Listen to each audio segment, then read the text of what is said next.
Wanna know one of the biggest things going on in Sonic's 30th anniversary year? The collabs. During this year, there were plenty of collabs with Sonic appearing in other games. Sonic in Two Point Hospital, Sonic in the Tokyo 2020 Olympic Games, Sonic the Fighters in Lost Judgment, and one of the biggest collabs in that year was Sonic in Minecraft. Teased in the Sonic Central was a Sonic Minecraft collab, and it was revealed and released on Sonic's birthday with a Sonic game mode exclusive to Minecraft's Bedrock version that could be purchased using Minecoins, or tokens if you're on PlayStation. Yeah, so sometime in 2014, Microsoft bought Minecraft, and in 2016, they would release Minecraft Bedrock Edition, a version of the game primarily for consoles and mobile with IAPs, which allowed a lot of developers to add things to a store, a lot of which being mods and texture packs that you could already get for free on Java. But that aside, this would end up resulting in a lot of collabs like SpongeBob, Batman, TMNT, The Incredibles, etc.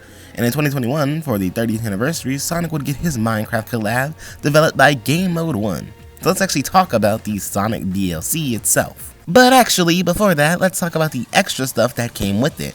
Yeah, usually when Minecraft does these collabs, they usually add cosmetic items themed around the franchise to their character creator. And for this video, I ended buying every single one with a grand total of $18.74. Was it worth it? Fuck no, I'm never gonna use this shit. They also added emotes to the game, which I might use, maybe, I'm not sure. And then there was also a skin pack included with the DLC, which includes some pretty neat inclusions. Of course, you have your standard picks, but Mighty, Ray, the Werehog, Mechasonic Mark II, Infinite, some pretty obscure inclusions that really fill out the roster, even if some kind of look wonky. I also don't know why they gave the Sonic skin and the in-game model this perpetual blank look. Like, it couldn't have been that hard to add a smirk. Alright, finally, let's talk about the actual DLC. Yeah, opposed to the Mario DLC, this DLC is actually an entirely different game style akin to a Sonic game. You have 3 zones to play here, of course the first 3 being zones from Sonic Generations because that game had no other levels, right? Right guys? No other levels. But in these zones, you can do a plethora of things, primarily collecting rings in order to get further in the acts of a certain zone, so you can get the highest scores possible in order to unlock other zones, and the Eggman mode, a mode where you play through the game, going through all zones back to back with slightly harder level design. So starting with Control, since this game uses the Minecraft engine as a base, it's iffy. It's impressive how they got this game to actually work with the engine as a base, but Minecraft isn't a game built on high-speed action platforming. To even run in this DLC, you have to sprint like in Minecraft, meaning you don't gain natural speed. And it's not like a boost game where even your base speed is still quite quick. No, not pressing sprint will result in you going back to the basic walk.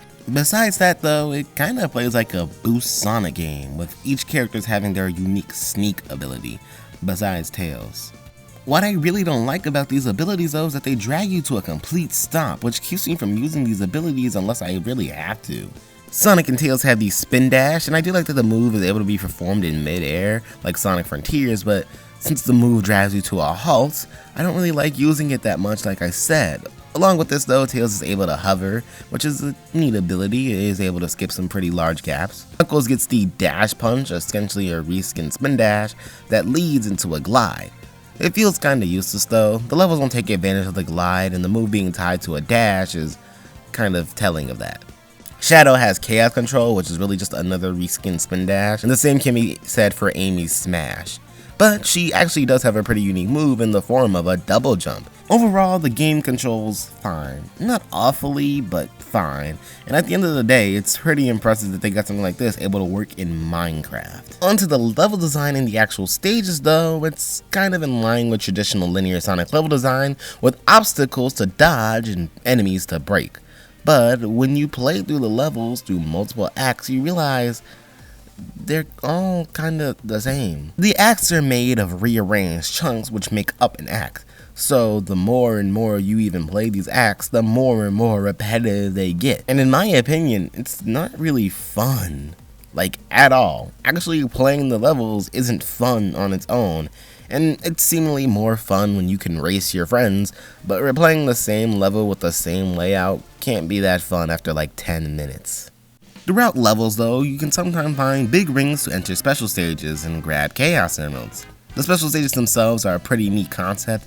They're a reference to Minecraft droppers, which is pretty neat, I like that a lot, but the actual stages themselves are whatever. They're quite easy, and hitting the ground doesn't even kick you out of the stage, instead just forcing you to the beginning of the stage. The only thing to actually watch out for is the mines, which will kick you out of the stage, but even those are pretty easy to dodge. I assume they made these pretty easy due to the fact that the emerald locations are also randomized per act, and they probably don't want people going on a wild chase for big rings. There's also achievements to unlock, which are fine, nothing special I guess, but they do unlock Chao, so I collected them all.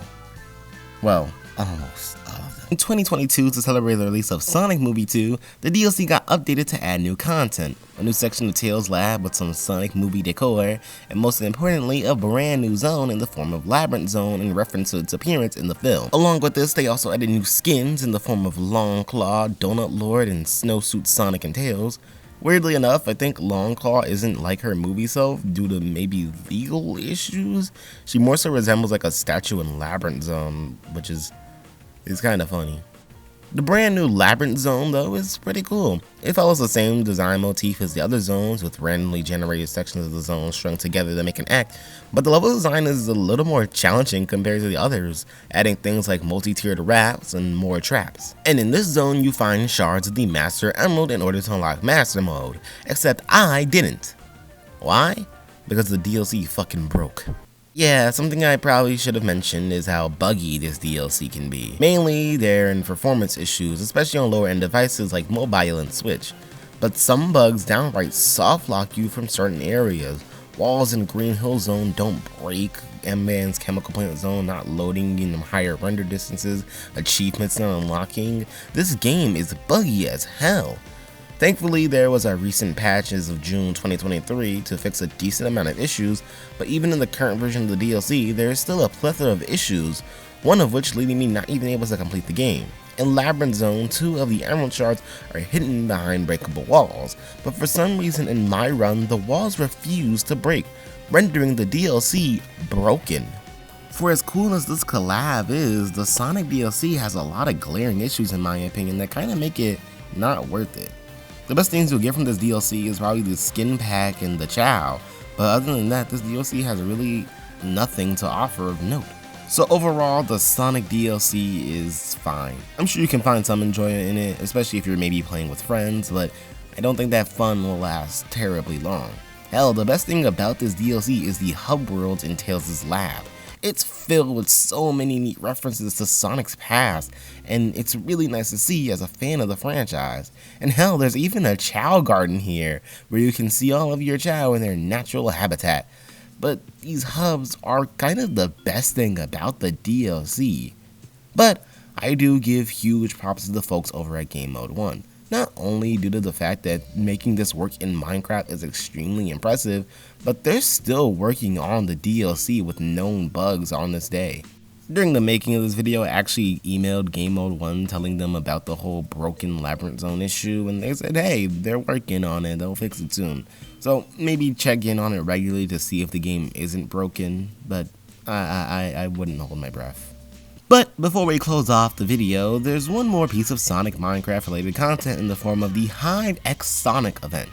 This was an event in the Hive Minecraft server which contained exclusive mini-games, cosmetics, and even environments with Planet Wisp and Speedy Wildway. Sadly, the event was limited and I never got to play it, but it does look kinda fun and arguably better than the actual Sonic DLC. Weirdly enough though, when we thought it was all over, that wasn't it. Because in May of 2023, Game Mode 1 added on a Sonic texture pack, something people were asking for upon the DLC's release. It isn't 100% the exact same as the actual DLC, but it's still pretty neat.